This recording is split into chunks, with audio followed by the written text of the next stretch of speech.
Naghahanap ka rin ba ng isang earbuds na meron ditong display na sobrang kapit sa tenga mo na kahit mag-jogging ka hindi nalalaglag? At ang kagandahan, may noise cancellation. Ito nga pala guys ang Tozo Aero Sound 6 Pro na isang earbuds guys na may display. Wow! Makikita mo na dito yung percentage dito ng battery ng headset mo.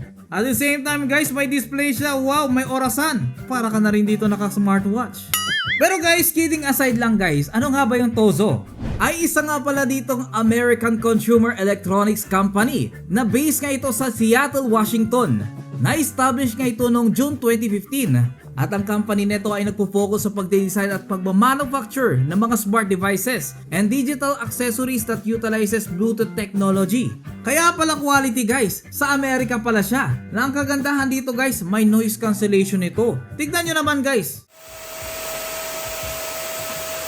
Habang ginagamit ko siya, ganito kaingay yung vacuum. Wow, sobrang sakit sa tenga. Pero kapag sinuot mo to at inactivate mo dito yung noise cancellation niya, ay maririnig mo na mabuti yung sound. Tignan din naman ang difference. Siyempre, bago natin i-review ito, let's unbox this. Actually, sobrang cute ng kanyang box dito. Siyempre, nasa box na rin yung mga description ng product. At mabuti pa, buksan na natin yan.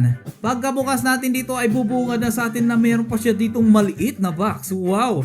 Na meron ditong laman ng mga manual. Syempre guys, nandito na yung mga manuals niya. Of course, meron din siya ditong spare dito ng mga earbuds. At syempre, Type-C cable para ma-charge mo dito yung Aero Sound 6 Pro mo. At syempre, ito na nga guys, grabe. Sobrang balot na balot, sobrang premium ng cover niya dito ha. Tapos makikita na natin yung kanyang earbuds mismo. Wow, lupit. Actually guys, sobrang premium nito ha. Tapos may mga cover pa siya dito sa earbuds na tatanggalin mo na lang. Don't forget to remove. At syempre, i-charge mo ng konti para magamit mo. Eto guys, tignan nyo yung looban niya. Oh. Grabe, sobrang premium ng quality. Syempre guys, specification tayo dito. Eto nga pala guys, ay gumagamit ulit ng Tozo SDLC.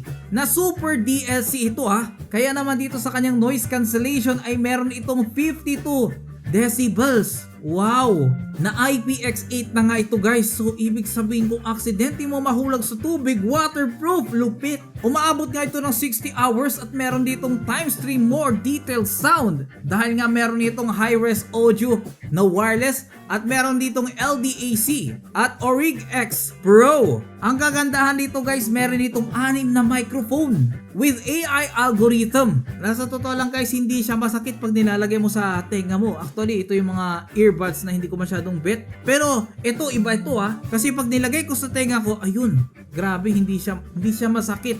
At ang kagandahan dito guys, nasubukan ko mag-jogging tas hindi siya nalalaglag. Tignan nyo guys yung grip na yan. Oh, yan ha. Etong grip na to, dapat tatasik ito. Pag ginanto ko, hindi siya tumatasik. Ang sakit na ng ulo ko, hindi pa rin tumatasik. Ganon katindi yung grip niyan. Kaya pwede mo siya ditong gamitin habang nagsa-jogging ka. Everyday use pare. Dito nga pala sa kanyang Smart Touch case, ay meron ditong option kung gusto mo ditong i-activate dito yung noise cancellation niya. Maraming mga modes din dito at adjust effects. Actually, sobrang dami dito ng mga option dito. May music, may volume. Nandito na yung noise cancellation niya, equalizer, sound mode. Actually marami. May find my earbuds pa ito. Tapos syempre settings niya, music. Ito yung kagandahan guys, yung find my earbuds. Kasi tignan nyo yan guys ha. Ito ha. Kung wari nawala mo yung isang piece neto. Tapos ang gagawin mo dito, ipa-find your device mo lang. Tapos hanapin mo lang kung anong part yung nawala, yung left or right. Ang gagawin mo lang guys, pipili mo for example right. Tignan nyo yan guys ha. I-start natin.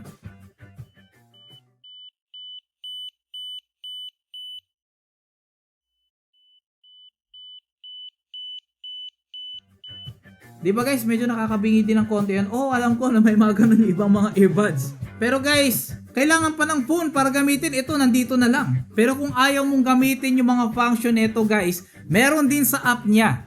Na dito sa application niya mga pare, na pwede mo nga ditong install yung Tozo na application niya. At dito nga pala sa application niya, ay pwede mong i-connect yung Tozo Aero Sound 6 Pro mo. Ang kagandahan dito guys, maraming mga features dito sa software. May ear tone. Actually, tuner ito. Restart tuner, yan oh. Pwede mong iset dito kung ano yung mga stages mo dito. For example, yung age mo dito is nasa 20+. Tapos in-next lang natin yan. Tapos yun, make sure lang dito yung volume mo nakaganyan. Tapos, i-configure mo na yan. Eto guys, i-detect niya kung ano yung tama dito ng audio para sa tenga mo para hindi mo masaktan dito yung tenga mo. Actually, smart, di ba? Tapos syempre yung kanyang ENC na meron na naman ditong noise cancellation at may transparency mode dito para marinig mo dito yung sarili mo at the same time nakikita mo na rin dito yung ilang percentage dito ng battery mo. May reduce win. Syempre guys, actually guys, kada mode dito guys, nag-iiba dito yung noise cancellation niya. Pero kung gusto mo ng transparency, kung hindi mo marinig yung kausap mo dito, pwede mong gamitin dito yung transparency mode. Kasi actually kahit naka-earbuds ka, naririnig mo pa rin dito yung paligid kasi nga pipick upin na mic niya tapos isa-sound niya doon sa earbuds mismo yung mga naririnig mo sa paligid mo. Kaya ito yung sa mga kagandahan guys. Tapos meron din ditong equalizer dito na pwede ka ditong gumamit. Sobrang dami dito mga equalizer guys. Dito marami ka ditong mga pwedeng pagpilian na shinare din ng mga creators. Actually guys, pwede ka ditong gumawa rin ng sarili mong equalizer. May sound mode din siya dito at syempre yung box niya dito pwede mo i-customize. Nandito na lahat ng mga settings na gusto mong gawin doon sa kanyang box niya. For example, gusto mong palitan dito ng wallpaper yung box niya. For example, ito. Yan. Makikita mo sa box niya, ito rin yung magpapakita guys. Actually guys, sinet ko yan tapos ganun yon. Tapos ang kagandahan dito guys, pwede mo na rin i-update dito yung software niya. Make sure yung earbuds ilagay mo muna sa box niya. Of course guys, sa AI niya, meron na naman ditong meeting recording. Tapos speak to translate. Yung mag-i-speak ka, magsasabi ka ng mga words mo. May kausap ka, foreigner, hindi mo siya kaya ditong intindihin. Kaya naman, gagamit ka dito ng speak to translate. Yan, meron to. At may ganito rin guys, itong kagandahan dito, simultaneous interpretation. So ibig sabihin, habang nagsasalita siya, naririnig mo na, kino-convert na ng headset mo, ng earbuds mo, yung sinasabi niya. Kaya naman guys, naririnig mo na, naiintindihan mo na, ganun katindi.